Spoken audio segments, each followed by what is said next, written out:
Katika mitaa ya jiji hili lenye pilikapilika, kulikuwa na hadithi moja ya mapenzi iliyozua gumzo kila ilipotajwa. Ilikuwa ni hadithi ya Elias na Zuhura.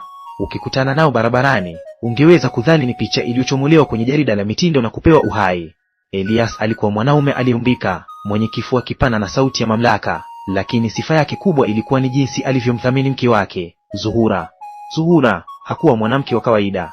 Alikuwa na uzuri uliopitiliza. Ngozi yake ilikuwa ya rangi ya maji ya kunde, nyororo kama hariri, na kila alipopita, harufu ya manukato yake ilibaki hewani kama kumbukumbu ya malaika aliyepita.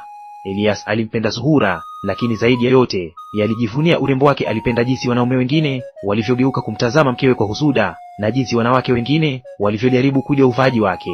Zuhura wangu, Elias alikuwa akisema huku akimshika kiuno chake chembamba ambacho hakikuwa na hata doa moja. Wewe ni lulu yangu. Nataka ulimwengu ujue kuwa mimi ndiye mwanaume mwenye bahati zaidi. Naomba niahidi kitu kimoja, usije ukabadilika.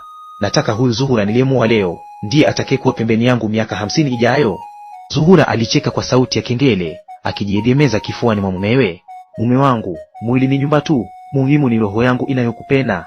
Lakini nakiahidi nitajitunza kwa ajili yako. Hali ya hewa ya mahaba ilitanda nyumbani kwao kwa mwaka mzima wa kwanza. Kila jioni ilikuwa ni sherehe ya upendo. Elias alikuwa akimnunulia Zuhura nguo za gharama zinazochora umbo lake vizuri, akimpeleka kwenye fuku za kifahari na kumshika mkono kwa madaha. Kwa Elias, Zuhura hakuwa mke tu, alikuwa ni picha ya utukufu wake mwenyewe. Hadi pale siku moja, kichefuchefu cha asubuhi kilipoanza. Habari za ujauzito zilikuja kama taji la dhahabu juu ya kichwa chao. Elias aliruka kwa furaha, akambeba mkewe juu na kumzungusha. Zuhura, tutapata mtoto. Tutapata mrithi wa urembo wako na akili zangu. Katika miezi ile ya mwanzo, Elias alikuwa mume bora. Alikuwa akimletea Zuhura matunda saa 8 za usiku, akimpa masaji ya miguu iliyoanza kuvimba kidogo na kumpapasa tumbo lililokuwa likichomoza kwa furaha. Lakini katikati ya yale mapenzi, kulikuwa na mbegu ya hofu iliyoanza kuota ndani ya Elias. Kila alipoona Zuhura akiongezeka uzito, kila alipoona madoa ya ujauzito yakianza kutokea kwenye ule uso aliouabudu, moyo wake ulisita kidogo. Alizika hofu hiyo kwa kujiambia, ni hali ya kawaida, akishajifungua kila kitu kitarudi kama zamani. Atakuwa Zuhura wangu yule yule wa namba 8. Zuhura kwa upande wake alikuwa na furaha ya ajabu. Hakujua kuwa ule mwili aliyokuwa anautoa kama dhabihu ili kuleta kiumbe kipya duniani ndio ungekuja kuwa uwanja wa vita na chanzo cha machozi yake. Hakujua kuwa Elias alikuwa anampenda Zuhura yule mrembo na si Zuhura mama wa mtoto wake. Siku ya mwisho ya ujauzito ilipofika, Zuhura alijitazama kwenye kioo. Tumbo lilikuwa kubwa, ngozi ilikuwa imevutika kiasi cha kuuma na uso ulikuwa umechoka. Alitabasamu akijua kuwa dhabihu hiyo ilikuwa na thamani. Alijua Elias atampenda zaidi kwa kumpatia zawadi ya mtoto. Siku ya tukio ilifika. Baada ya masaa mengi ya uchungu, jasho na machozi, kilio cha mtoto wa kiume kilitawala katika chumba cha uzazi. Elias akiwa nje ya chumba hicho alihisi fahari kubwa.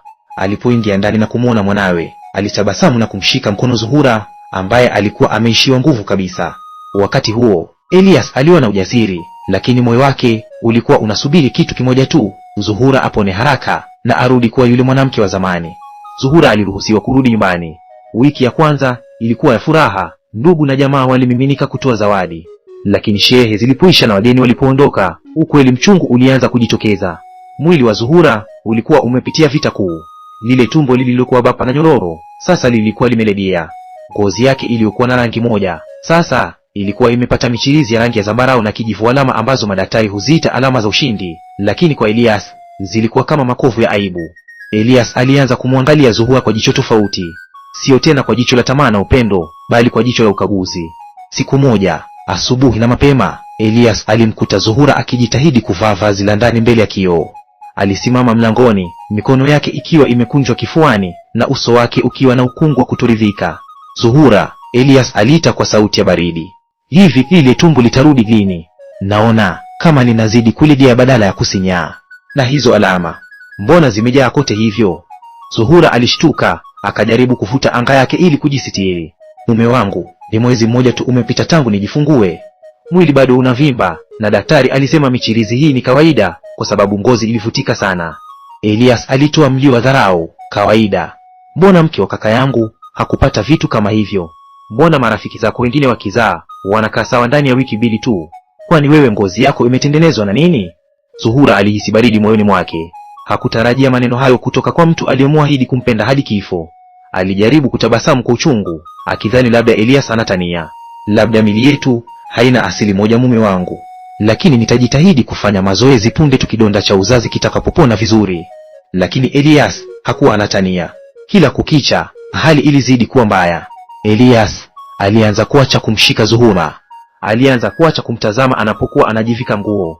Badala yake alikuwa akishinda kwenye simu yake akitazama picha za wanawake maarufu mitandaoni ambao walikuwa wamejifungua na bado walikuwa na matumbo bapa kabisa. Angalia huyu. Elias alimkaripia siku moja huku akimnyoshea simu yake usoni.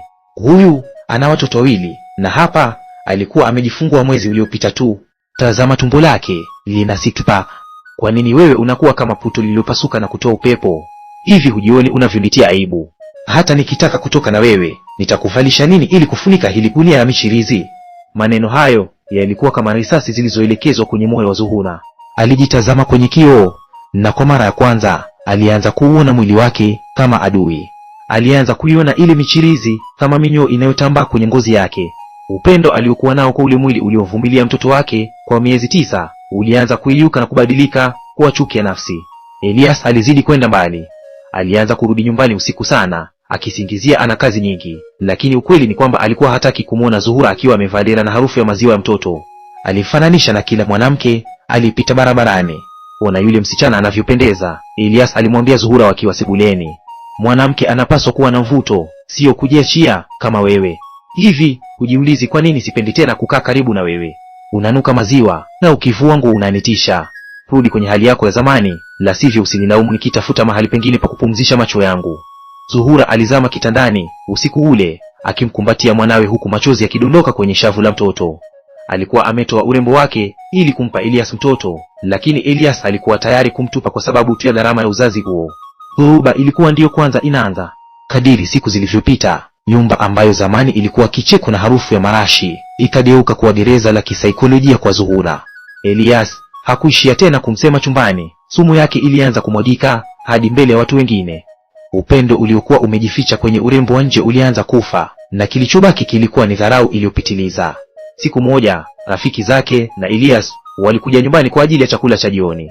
Zuhura alitumia muda mwingi jikoni akijitahidi kuandaa mapishi mazuri, huku akimnyonyesha mtoto katikati ya jasho la jiko. Alijitahidi kuvaa vazi la heshima, akijifunga anga vizuri kiunoni ili kuficha kile Elias alichokiita puto lililopasuka. Wakati chakula kikiendelea, mmoja wa rafiki zake Elias alitania, Elias, shemeji yetu bado anaonekana mrembo, uzazi haujampotezea nuru yake.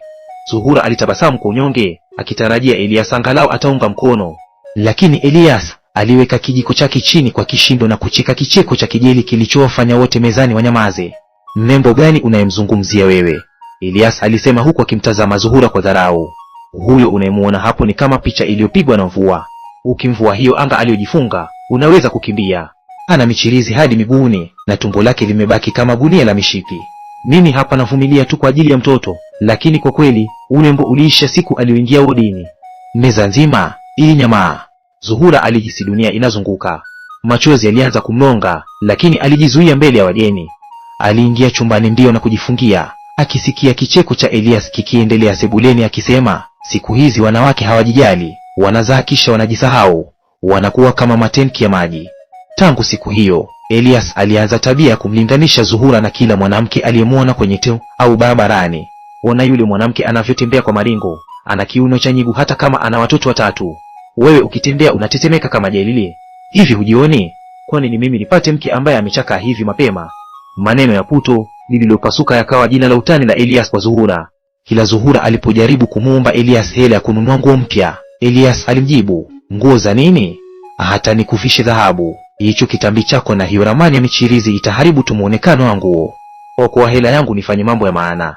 Zuhura alianza kukata tamaa kabisa. Alianza kuacha hata kujipaka mafuta. Alianza kuvaa madera mapana sana ili asijione yeye mwenyewe kwenye kioo. Alijihisi kama mnyama aliyekataliwa. Siku moja, akiwa amembeba mtoto, alimwangalia mwanawe na kusema kwa sauti ya chini, mwanangu, kosa langu ni kukuletea baba yako zawadi ya maisha. Kwa nini mwili wangu umekuwa laana badala ya baraka? Elias alianza kuchelewa kurudi nyumbani kwa makusudi. Aliporudi, alikuwa akijifanya amelala mapema ili asigusane na Zuhura. Siku moja Zuhura alimfuma Elias akichati na msichana mmoja mrembo, na maneno aliyoandika yalivunja moyo wa Zuhura vipande vipande. Elias aliandika, mke wangu amekuwa kama bibi kizee baada ya kuzaa, nahitaji mtu wa kunipa vibe mpya. Zuhura hakuuliza. Alirudi kitandani kwake, akakumbatia mto na kulia kwa sauti ambayo haikutoka nje, bali ilikuwa inarawa roho yake ndani kwa ndani.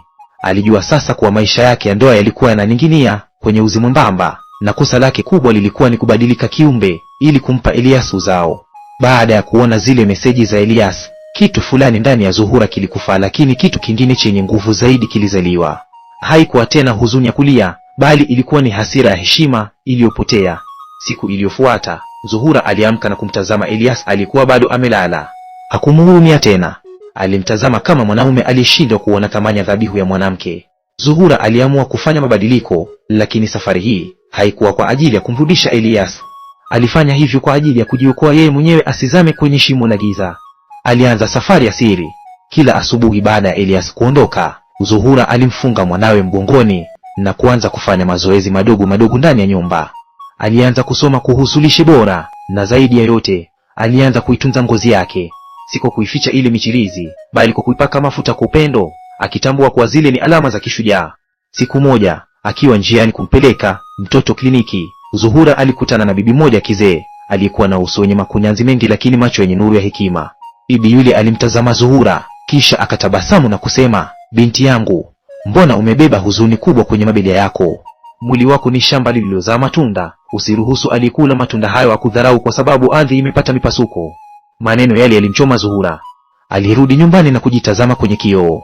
Kwa mara ya kwanza baada ya muda mrefu, hakuona puto lililopasuka. Aliona mwanamke aliyetoa uhai. Aliona mwanamke ambaye bado alikuwa na ndoto.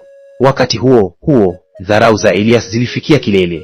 Siku moja Elias alirudi akiwa na rafiki yake mwingine na kumkuta Zuhura amevaa nguo ya mazoezi akiwa anafanya usafi. Ona sasa, Elias alicheka kwa dharau mbele ya rafiki yake. Anajifanya anafanya mazoezi. Hivi Zuhura, huoni kuwa unajichosha bure? Hilo tumbo limekwisha haribika. Hata ufanye nini, utabaki kuwa hivyo hivyo. Unapoteza muda wako na unaniharibia muonekano wa nyumba yangu. Zuhura alisimama, akamstahi rafiki wa mumewe, kisha akamtazama Elias moja kwa moja machoni, kitu ambacho haikuwa amekifanya kwa miezi mingi. Elias, alisema kwa sauti ya utulivu iliyomfanya Elias ashtuke. Mwili wangu unaweza kuwa umebadilika, lakini akili yangu bado iko timamu. Kama huwezi kuheshimu mwili uliokupa huyu mtoto unayemchezesha, basi wewe ndiye mwenye shida, sio mimi. Elias alibaki mdomo wazi.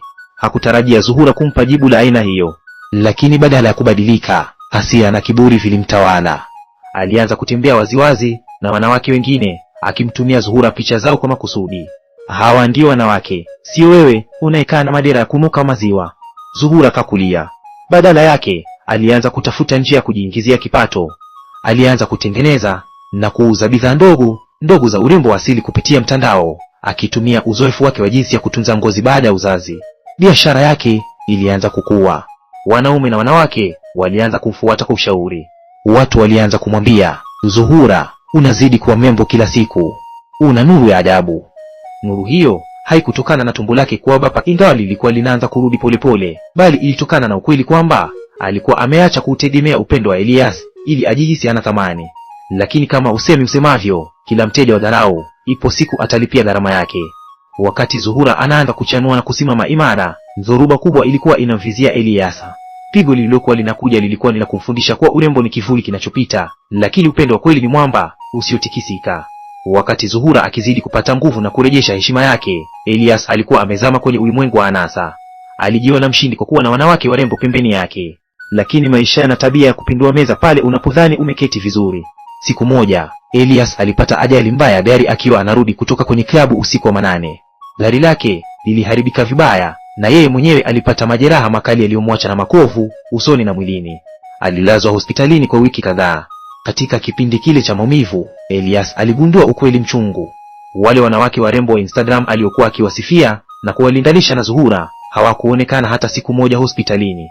Mmoja alimtumia ujumbe mfupi akisema, pole, niko busi kidogo, nitakucheki. Mwingine alimblok kabisa baada ya kusikia Elias amepoteza kazi kutokana na ajali hiyo. Alibaki peke yake kwenye kitanda cha hospitali akitazama dari. Lakini kila asubuhi na kila jioni, mlango wa chumba chake ulifunguliwa na mwanamke mmoja. Ni Zuhura. Zuhura hakuja kwa ajili ya kulipiza kisasi. Alikuja kama mke na mama wa mtoto wa Elias. Alimfuta jasho, alimlisha chakula na alihakikisha anapata dawa zake kwa wakati. Elias alikuwa akimtazama Zuhura kwa aibu iliyomziba koo. Zuhura alikuwa amebadilika, alikuwa amepungua uzito kiasi, lakini bado alikuwa na ile michirizi yake tumboni ambayo sasa Elias aliona kupitia vazi la Zuhura lililolegea kidogo. Siku moja, Elias alishindwa kujizuia. Alianza kulia kama mtoto mdogo. Zuhura aliita kwa sauti ya kukwama, "Kwa nini unakuja hapa kila siku? Baada ya yote niliyokufanyia, baada ya kukusema vibaya, kukudharau kwa ajili ya mwili wako. Kwa nini bado upo hapa?" Zuhura alisimama, akaweka bakuli la supu pembeni, kisha akamshika Elias mkono ambao sasa ulikuwa na makovu ya ajali. "Elias," Zuhura alisema kwa utulivu, "mwili ni kama nguo tu, huvaliwa na kuchakaa. Ulinitupa kwa sababu ya michirizi niliyopata kwa kukupa mtoto, lakini sasa na wewe una makovu ya ajali. Nikikuacha kwa sababu ya makovu yako, nitakuwa nimekutendea haki." Elias alizika uso wake mikononi. "Nilikuwa kipofu, mke wangu. Nilidhani urembo ni ngozi nyororo, kumbe urembo ni roho inayovumilia. Nisamehe, nimekukosea sana." Zuhura alimtazama Elias kwa huruma, lakini safari hii hakuwa yule Zuhura mnyonge wa zamani. Alikuwa mwanamke anayejua thamani yake. "Nimekusamehe, Elias. Lakini kumbuka, ulimwengu hauna urembo wa kudumu. Leo ni mimi, kesho ni wewe. Ile michirizi unayoiona kwangu ni alama za upendo uliopita kwenye maumivu. Usidharau tena kile ambacho kimekupa baraka." Elias alipona na kurudi nyumbani, lakini hakuwa tena Elias yule wa zamani mwenye kiburi. Alianza kumuheshimu Zuhura na kumtazama kwa macho ya shukrani. Kila alipoiona ile michirizi, hakuitazama kama puto lililopasuka, bali kama ramani ya safari ya familia yao. Simulizi ya Zuhura ikawa fundisho kwa wengi, kwamba mwanamke anapobadilika mwili wake baada ya uzazi, hapaswi kupewa dharau, bali anapaswa kupewa taji la heshima. Kwa maana hakuna mwanaume yote duniani alikuja bila kupitia kwenye michirizi ya mama yake. Mwisho. Wapenzi watazamaji, tumefika mwisho wa simulizi hii yenye kugusa hisia. Umejifunza nini kutokana na kisa cha Elias na Zuhura? Ni sahihi kwa mwanaume kumdharau mkewe kwa sababu ya mabadiliko ya mwili baada ya uzazi? Andika maoni yako hapo chini, na kama umeguswa na simulizi hii, usisahau kusubscribe kwenye chaneli yetu ya Simulizi za Rainuni. Like video hii na share na wengine ili jamii ijifunze. Kumbuka, urembo hupita, lakini utu na dhabihu hudumu milele. Mpaka wakati mwingine, mimi ni msimulizi wako. Asante kwa kuwa nasi.